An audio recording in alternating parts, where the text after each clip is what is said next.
On June 7, U.S. President Donald Trump announced an agreement with Mexico to suspend plans to impose tariffs on all Mexican goods. Trump could not hide his excitement and sent a series of tweets on the 8th praising the significance of the deal. Mexico will work very hard, and if they do, this will be a very successful agreement between the United States and Mexico, he said in one of his tweets. Quote, Trump said Mexico is expected to implement the agreement forcefully. Under the agreement, Mexico agreed to expand its controversial asylum application program and tighten security controls on Mexico's southern border to prevent migrants from Central America from reaching the U.S.-Mexico border. Mexico has made a compromise to avoid a 5% tariff on all Mexican imports from June 10. The agreement was reached after 3 days of negotiations.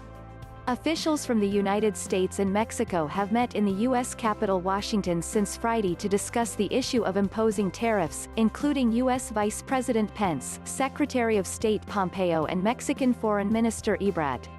In an interview with the First Financial Reporter, Xu Xicheng, a researcher and member of the Honorary Department of the Chinese Academy of Social Sciences, said that it is a good thing to reach an agreement, and that both sides have made compromises, although Mexico has made more concessions. But Mexico sees the deal as a victory for Mexico.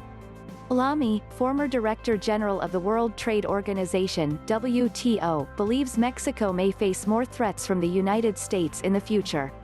Mexico promises strict control of immigration.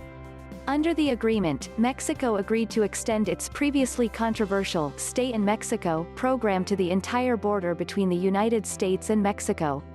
Under previous plans, non-Mexican immigrants crossing the U.S.-Mexico border into the southern United States would be transferred to Mexico, where they would wait for the U.S. Immigration Court to process asylum applications. Since January this year, the program has been carried out in Tijuana and other border cities between the United States and Mexico. The program aims to curb the increase in asylum applications.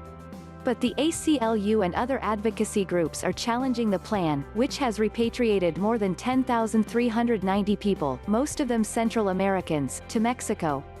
In recent years, more and more families and unaccompanied children from Central American countries such as El Salvador, Honduras and Guatemala have sought to enter the United States through Mexico, and the number of asylum applications has increased significantly. They said they were afraid to return home for fear of violent crime. More than 100,000 illegal immigrants, most of them from the 3 Central American countries, have entered the United States in recent months, according to government data. The U.S. government announced Friday that 144,000 migrants were detained at the border in May, an increase of 32% over April. This is the highest monthly figure since 2006. To this end, in the agreement, Mexico pledged to significantly increase patrols on the border between Mexico and Guatemala, starting on the 10th to deploy 6,000 National Guard troops. The agreement reached on the 7th did not include the so-called Secure Third Country plan, which had previously been put forward by the United States, but met with strong opposition from the Mexican side. Under the Safe Third Country program, asylum seekers must apply for asylum in the first safe country where they arrive.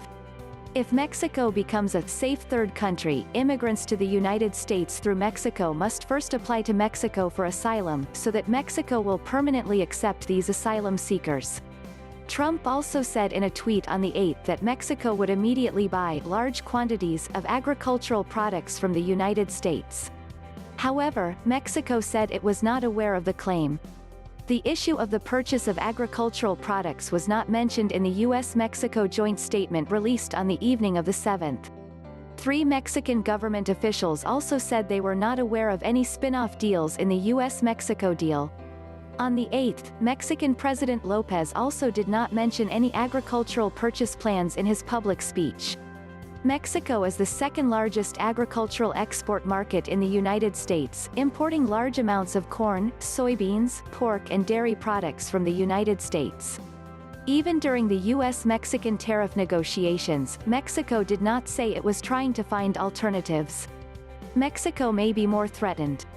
López praised the agreement with Trump at a rally to promote friendship between the United States and Mexico held in the U.S.-Mexico border city of Tijuana later on the 8th. On a personal level, he said, he was opposed to retaliating against tariffs.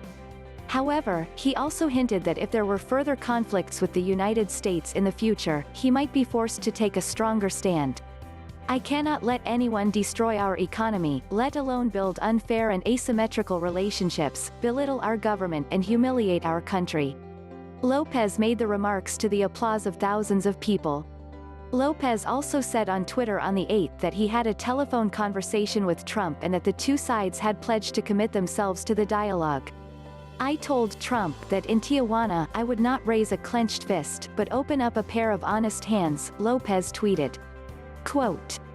With regard to the conclusion of the agreement, in an interview with the First Financial Reporter, Xu Shicheng said that there are two main concerns in Mexico. First, 6,000 National Guard personnel will be deployed in southern Mexico.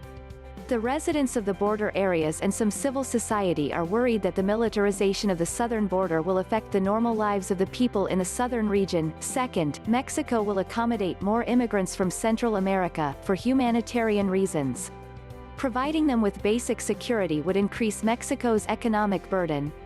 On June 8, U.S. Treasury Secretary Mnuchin said during a meeting of G20 finance ministers in Fukuoka, Japan, that the Trump administration believes the agreement will address immigration issues. However, Mr. Mnuchin also warned that Mr. Trump would retain the power to impose tariffs if Mexico failed to implement the agreement. Senate Democratic leader Schumer said in a sarcastic tone on Twitter on the evening of the 7th that he did not think the agreement would finally solve the immigration problem along the U.S.-Mexico border. This is a historic night, he wrote. Now that all the problems have been solved, I believe we will never encounter such a problem again in the future. Quote. Lamy said Mexico's efforts to avoid being taxed are understandable, but Mexico is likely to face more threats from Trump in the future. Lamy said that if the Mexican president asks the WTO to arbitrate the tariff dispute, then he believes that the WTO will absolutely no doubt support Mexico. But he also said it would take about 2 years for the WTO to make a clear ruling on the process.